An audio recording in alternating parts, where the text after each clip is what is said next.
Yeah, let's get Kyle in here. Yeah. Greetings. What's up, fellas? Well, that How you was a doing, game. Kyle? How It was much of that certainly a game were you basketball watching, and game. how much were you spent watching the other teams? I actually watched more of the game Did than you? the other games, although I had about 17 different tabs with box scores and YouTube TV and all kinds of other nonsense.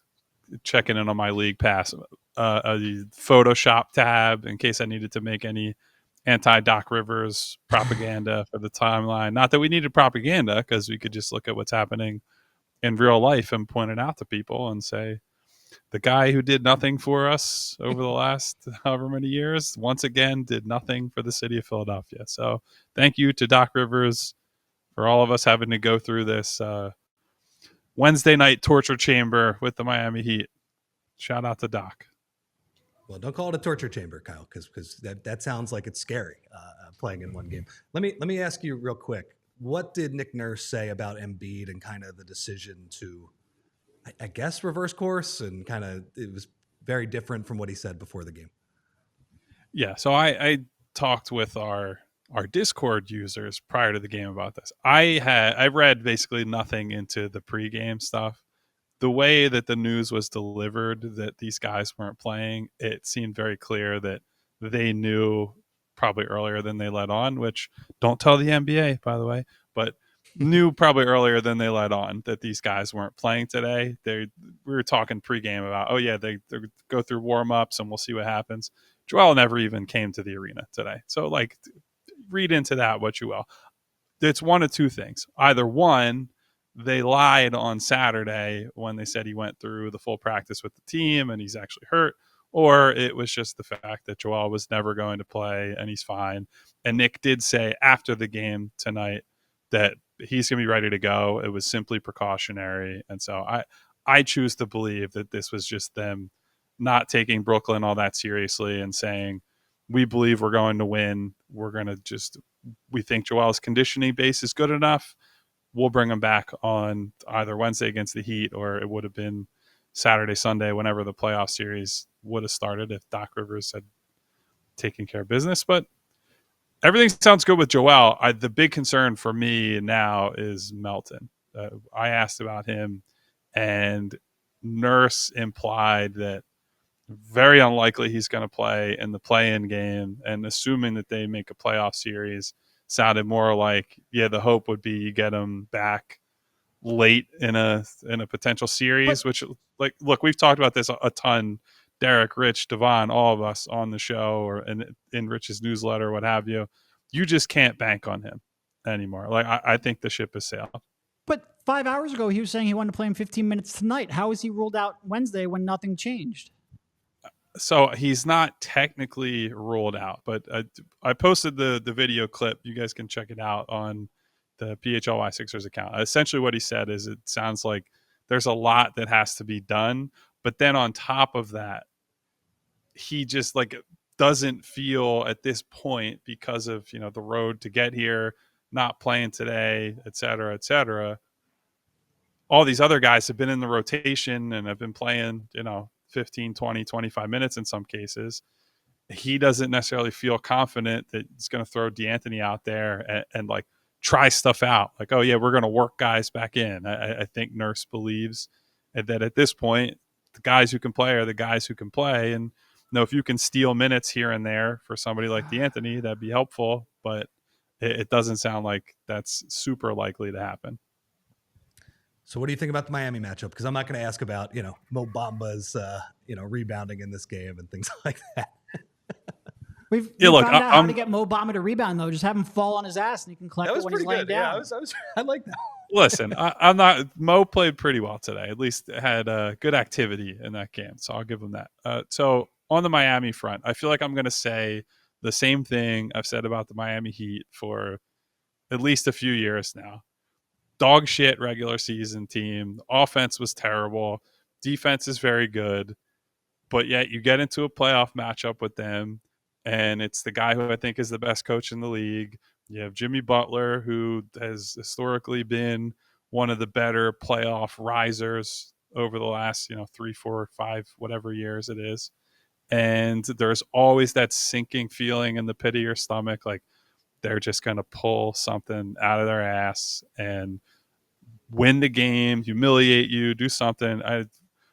So we were talking amongst the reporters here after the game, just taking bets on, who's the guy who's going to just hit 8 threes in this game for Miami after shooting like 32% from three all season. So that's kind of where I'm at with Miami. You can't evaluate them logically. Logic would say they're basically a similar team to a more experienced version of what Orlando is, right? Like their reputation is they're tough, they're athletic, they're defensive minded, but their half court offense fucking stinks. The difference is they have the best coach, they have Jimmy, and that's kind of it. But if you were just to sit here and say everything on paper, Miami's not a good enough offensive team to fear them. You wouldn't fear them in a playoff series. Really, the only reason, or two reasons, that you go in with any kind of trepidation. One is Miami's track record, and two, it is a one and done game. Like you could just have one bad game, and then you're in the second play-in game where it's either your season ends or, hey, congratulations, you're in the playoffs, and now you get to run into the Boston Celtics buzzsaw. So I don't feel wonderful about it being Miami. If it was any other team, you take the Sixers going away. I still think the Sixers should be pretty strong favorites, being at home, having the best player. Frankly, they're playing very well right now. They have all the momentum heading into this game, but never discount the zombie heat and all the stupid voodoo blood magic. Yeah, no, I agree with that. I think logically the Sixers are the better team here, right? And in a one-game scenario, I still think they're going to be favorites. I wonder what the line on that game is going to be. Probably like 5-6 point favorites, something like that. I would guess at least that, yeah. Yeah. So yeah, it's going to be a lot of fun. At least, we haven't really done the play-in that much, man. I think like it's funny. We've been covering the Sixers for long enough where every year the Sixers go into the playoffs with very high expectations and usually like a dog shit first round matchup where they're just going to kill a team. And this time around is going to be a lot different. So I'm excited. I think they definitely have the talent to get out of this bracket for sure, but it's definitely going to be different. So you said you were following along the other games. Do you have any thoughts on the disgraceful Cleveland Cavaliers? Oh, fuck them. I hope Orlando sweeps them in the first. Like, what an embarrassing capitulation. And that was like, they had stuff to play for. That was so essentially what they chose, right? Is we Kyle think we can win. I'm definitely not lame. choosing chill on that one. And by the way, if we had our good friend Timmy Goodtimes Bontemps, he was maybe the most angry person in America talking about that game on press row during the game. What a disgrace. Like you guys know Tim, you can picture it. But yeah, it's like unbelievably corny. The thing I would also say is that I think they're making a miscalculation because all the reasons they lost to New York in the playoffs last year, Orlando might not be very good, and a lot of people will pick Cleveland to win. Orlando has a lot of the same strengths that the Knicks had, and will pose a lot of the same problems. A lot of big, athletic dudes who will get after it on the glass. They're going to run in transition. They're going to be a bear to play against in the half court. So Mitchell is the best player. Orlando doesn't have the guard talent, I don't think, to really play with them. And frankly, if Jared Allen and Evan Mobley get outplayed by the likes of Wendell Carter Jr. and the other guys they're going to throw out there, I think that'd be a pretty sad state of affairs for their future and how they're building that program. But yeah, what a fucking shameful. I realize there's a tinge of irony here, right? As we're like our careers were all kind of launched by the process in many ways, and we all got behind that. But you had a chance to play for the fucking 2 seed, man. We're not talking about like, hey, you're losing games for a lottery position. This is strictly like they think they can put one playoff series win on paper by tanking that game. And that's just what an embarrassing way to carry yourselves. I have a lot more respect for psycho Tom Thibodeau playing his guys, his starters and his best players like 1,000 minutes in overtime of the final game of the regular season to try to get that seed. Good for you, Tibbs. I gained a little bit more respect for him today. They almost lost, but they were trying. Like that was not a tank job by any means. I'm looking at the Hornets lineup right now. JT Thor, Trey Mann, our boy JT Micic, Thor had like 2010 and 4 blocks. What the fuck is going on? Amari Bailey, who I remember played with Bronny James. I did not know he was in the NBA, but good for him. Nick Smith Jr. Yeah, it's a rough lineup. But anyway, that was some real shenanigans down the stretch. One other point I want to make, Kyle, because I know you were kind of box score watching. Dame Lillard was awful today. Like I do think the Knicks will be, by default, kind of the toughest matchup the Sixers could have had if they make the next round. And look, I think that's a series the Sixers definitely could win as well, but he just does not look very good right now. Yeah, like right now, Jalen Brunson pretty comfortably better than Dame Lillard as like the head of the snake perimeter guy. Obviously, there's the Giannis injury question mark. We don't know when / if he's coming back in round 1. So if they had been able to draw them, those are two big factors.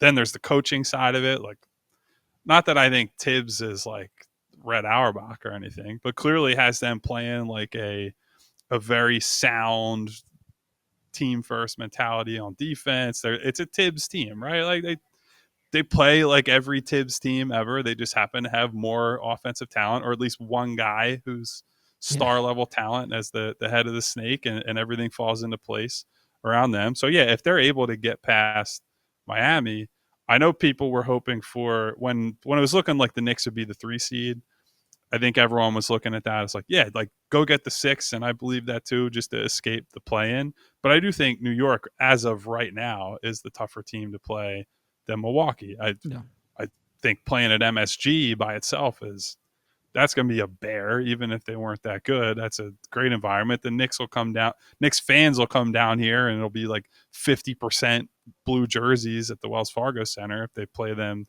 in the series. So, yeah, I have a ton of respect for the Knicks and what they've built there. To your point, Rich, I do still think the Sixers should probably beat them. I would not make them like any kind of prohibitive favorite, though. So, and as we said, you got to get past the voodoo blood magic of the Heat first to worry about that. It'd be a lot of fun, though. MSG would be rocking for those games. Oh, yeah. Oh, like I've been rooting for this outcome because, we don't root for the teams. We just root for what's good for us. Yeah. I want to take the train up to MSG. Yeah. I want to be there for those games. I want to sleep more in my own bed and not have to worry about hotels. And I really wanted Doc. I really wanted a Doc matchup. That's where my rooting interest was. Still might get it in down the road, but again, we're putting the cart before the horse on that one. A little bit. We all silly like the mayor.